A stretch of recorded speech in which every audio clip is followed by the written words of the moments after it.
Приветствуем наших подписчиков и гостей канала Эзотерика для тебя, друзья. Мы вас всех приветствуем в изобилии и достатке.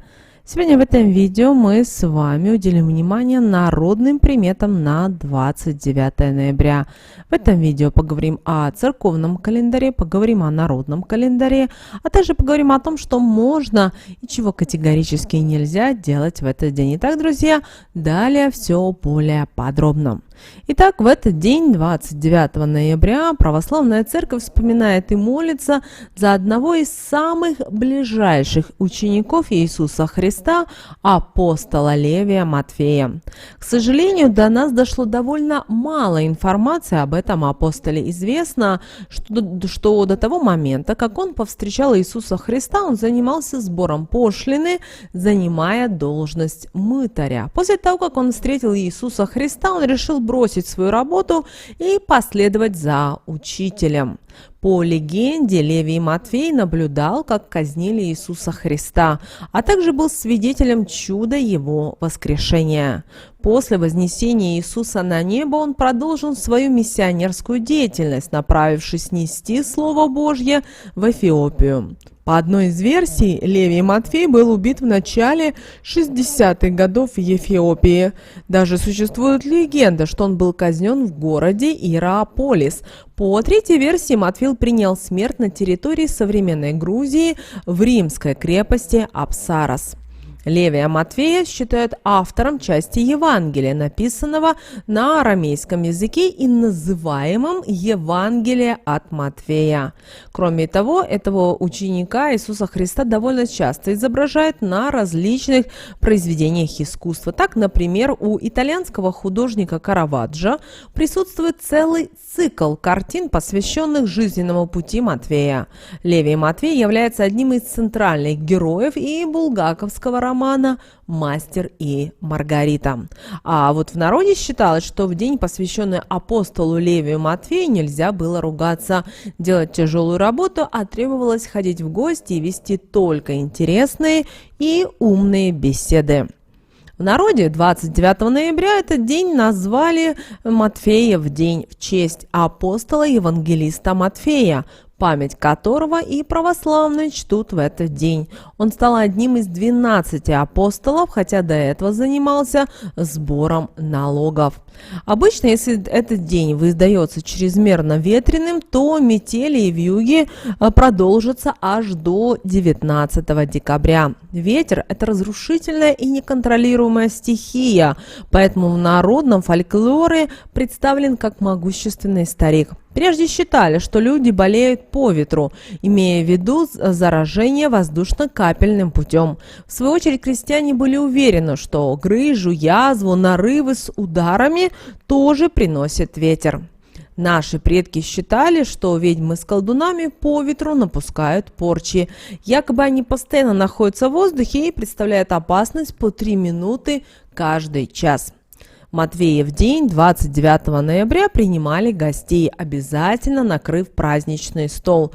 Но помните, что пища должна быть именно постной. В этот день родня собирается на семейный обед, разговаривает по душам, откровенничает. До обеда нужно было сходить в церковь и помолиться Матфею, почитать обязательно и Библию. В течение праздничного дня мысли должны оставаться чистыми, никаких обид должно быть не должно. Необходимо примириться и с близкими людьми, чтобы поскорее в дом пришел желанный гость. Тогда в ручку веника нужно воткнуть булавку и поставить его у входа. Если в дом пришли нежеланные гости, то нужно дождаться их ухода, далее перекрестить и протереть дверь и зеркала, а также помыть пол. 29 ноября – это второй день у нас с вами рождественского поста, во время которого запрещены именно пышные застолья. Несмотря на то, что именно Матфеев день приходится на начало рождественского поста, в этот день все-таки наши предки ходили в гости и принимали гостей. Но помните, что в этот день нужно накрывать именно постные блюда, а спиртных напитков не должно быть. Как вариант, можете предложить горячий сбитень или безалкогольный глинтвейн. В гости лучше, конечно же, приглашать родственников, тем более, что по народным приметам 29 ноября их советы могут помочь вам справиться с важными вопросами и сложными проблемами. К тому же, если у вас накопились какие-то обиды на своих родных или вы поссорились, сегодня лучше простить их и помириться. Считается, что это в любом случае будет к лучшему и принесет добро в вашу жизнь. А еще в Матвеев день обостряется интуиция, так что прислушивайтесь к внутреннему голосу и не игнорируйте свои внезапные порывы, даже если сейчас они кажутся вам не своевременными и не очень логичными. Наши предки верили, что особенно острая интуиция проявляется сегодня в межличностных отношениях. Скорее всего, суждение, которое вы сегодня вынесете о том или ином человеке, к сожалению, будет верным. Также сегодня нужно внимательно относиться к тому, что вы одеваете. По народным приметам, если 29 ноября надеть вещь наизнанку, то отвернется удача. Если вы все же заметите, что надели вещи шиворот на выворот, нужно сразу снять ее и попрыгать на ней, а уже после этого надеть обратно. Не рекомендуется в этот день носить и одежду красного цвета. Считается, что это может привести к разочарованиям. Не ходите по дому и в одном ботинке, тапке или носке. По поверью, это грозит потерей родственника. А в народе говорили, что на Матвея и зима потеет. Зачастую в этот день, 29 ноября, наблюдалась оттепель. Но чем сильнее потеплело, тем суровее будет наступающая зима. 29 ноября обычно дул сильный порывистый ветер. Из-за этого еще день назвали как ветродуем. Также ветер наши предки считали буйной стихией и представляли могущественным старцем, наделенным разрушительной силой. Верили, что по ветру человек может получить и серьезные болезни, тот же острый ревматизм суставов или ветреную оспу. Ну а для того, чтобы успокоить сильный ветер, часто который дул в этот день, нужно было бросить в его направление горсть крупы, и тогда погода, считается, очень быстро нормализуется, а ветер утихнет. Вечером у наших предков было принято гадать на суженого ряженого. Также обращаем ваше внимание, что по погодным изменениям можно было сегодня и определить, какой будет зима и чего ждать от самой холодной поры года. Итак, если в этот день, 29 ноября, идет снег, то это к сильным метелям. А если сильный ветер, к метелям и к холодной зиме. Если морозы за окном, то зима будет суровой. Если дождь за окном, то к теплой и к сырой зиме. Низко плывут облака к сильному морозу. Ну а чем теплее погода, тем холоднее зима. Ну а молодежь на Матвея проводила время в походах по селу, собирая по курятникам яйца. Их сносили в один дом, чтобы вечером сварить и устроить яичные бои, которые напоминали пасхальный ритуал с битьем яиц.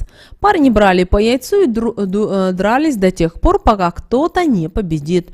То же самое делали в этот день и девушки. Победители становились парой вечера. Их обручали, перевязав руки лентой, а затем вокруг водили них хороводы, пели веселые песни, пока парень и девушка танцевали в кругу.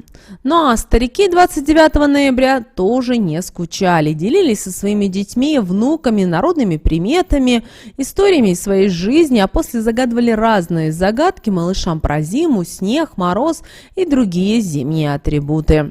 На Матвея Ветродуя обязательно проводили обряд на ветер на желание. Для этого 29 ноября надо было насобирать хвою и березовые веточки и соорудить из них костер. Встать далее против ветра, а когда костер хорошо разгорится, бросить в него ниточку, на которой наговорить обязательно свое желание. Как только она загорится, нужно сказать такие слова: «Ты, ниточка, гори, и мое желание исполни. Ветер, пепел, забери, и задуманное сверши. Аминь». Дождаться, когда костер догорит, и закопать золу в землю. Уйти, не оглядываясь, и ни с кем по пути не здороваясь, пока не будет переступлен порог дома. В этот день никому не давать соли и сахара. Ну а именины в этот день, 29 ноября, празднуют Виктор, Дмитрий, Иван, Матфей, Михаил, Николай, Семен, Сергей и Федор. Человек, рожденный 29 ноября по гороскопу Стрелец. Эти люди, как правило, сильные духом и уверенные в себе.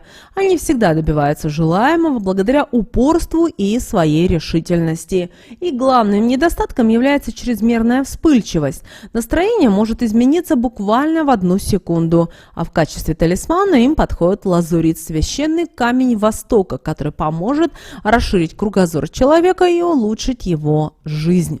Ну а сны, которые приснились в ночь с 28 на 29 ноября, должны показывать вам ваш потенциальный уровень. Так что стоит обратить внимание на хорошие сны, а также на сны, которые вызывают тревогу, и даже на нейтральные сны. Если вам приснился футбольный стадион, океан или небоскреб, словом, что-то абсолютно необъятное, то вы находитесь на пороге чего-то позитивного. Действуйте смело, пусть даже мало кто в это верит. Ну а если в сновидениях, которых вы увидите в ночь с 28 на 29 ноября, будете испытывать тесноту в одежде, обуви или в помещении, то следует пересмотреть планируемое. Возможно, оно имеет серьезные недостатки. Все ограничения в ночном сне показывают, что вы что-то заранее не усвоили. Давайте поговорим о том, что же можно было делать 29 ноября. Итак, в Матвеев день в народе было принято ходить друг к другу в гости, приносить угощения и устраивать семейные застолья. Считалось, что праздник идеально подходит для разговоров по душам и откровенных признаний. Однако от пышных гулялись старались воздержаться. Помните, у нас с вами идет 2-й день рождественского поста. Ну а 29 ноября верующие посещали церковь, возносили молитву святому Матвею и проводили свободное время за чтением Библии. В этот день считалось необходимо очистить свои мысли и избавиться от обид, которые мешают помириться с близкими людьми. Некоторые верили, что на праздник можно привлечь в дом желанного гостя, если воткнуть булавку в ручку веника и поставить его у входа. Теперь давайте поговорим о том, а что же нельзя было делать 29 ноября по народным приметам и традициям. Итак, девочки и мальчики, народные приметы предостерегают, что же нельзя делать в Матвеев день, чтобы не навлечь на себя и своих близких неприятности, горести и печали. Итак, в этот день не рекомендуется много говорить, кого-то обсуждая. После придется долго молчать из-за болезни. Не советуют народные приметы 29 ноября сидеть весь день дома. Сходите в гости в этот день, поговорите, послушайте, что кто чего расскажет. Во время таких посиделок можно даже найти ответы на многие вопросы, и решение найдется даже самых сложных проблем. Также в этот день не стоит игнорировать подсказки внутреннего голоса, поскольку 29 ноября обостряется интуиция, и поэтому решение, принятое в Матвеев день по наитию, будет верным. Также нужно обратить внимание на неприязнь или же симпатию к какому-то человеку. Чутье не подведет, подсказав, кто враг, а кто вам друг. Ни в коем случае нельзя даже случайно надевать 29 ноября вещи наизнанку. Считается, что тогда удача надолго отвернется. Однако, если все-таки это случилось, необходимо тут же снять вещи и попрыгать по ней, а потом снова надеть, тщательно следя за тем, чтобы на этот раз не допустить прежний промах. Второй раз неправильно надетая вещь предупреждает о большой потере. 29 ноября нельзя и свистеть дома. Могут завестись полевые клещи или тараканы, от которых потом будет ой как очень сложно избавиться. В Матвеев день нельзя даже непродолжительное время ходить в одном носке или ботинке. Это верная народная примета к смерти кого-то из кровных родственников. Обратите, пожалуйста, на это особое внимание. Также не разрешается 29 ноября смотреть на себя подолгу в зеркало и надевать красные вещи. И то, и другое сулит в будущем любовное разочарование. Нельзя в Матвеев день разговаривать с кем-либо через порог. По народной примете можно с этим человеком надолго поссориться. Также 29 ноября можно прислушиваться к советам только близких родственников и любимых вам людей. Другие люди в этот день могут, к сожалению, вас и обмануть. Обращайте на это, друзья, особое внимание. Вот такой у нас с вами день, друзья, 28 ноября по, 29 ноября по народным приметам и по церковному календарю. Мы надеемся, что наши советы и наши рекомендации вам помогают в жизни. С вами, как всегда, был канал Эзотерика для тебя. Девочки, мальчики, обязательно подписывайтесь на наш канал, обязательно ставьте лайк этому видео, обязательно поделитесь этим видео с теми, кого вы любите, кого вы цените, кому вы желаете мира, любви и гармонии. Ну а прямо сейчас на экране, друзья, видите два всплывающих окна. Это следующее рекомендованное видео для вас. Нажимайте на то видео, которое вам на интуитивном уровне понравилось больше, и смотрите. Всех вам мыслимых и немыслимых благ, друзья. Услышимся с вами уже буквально в следующем видео.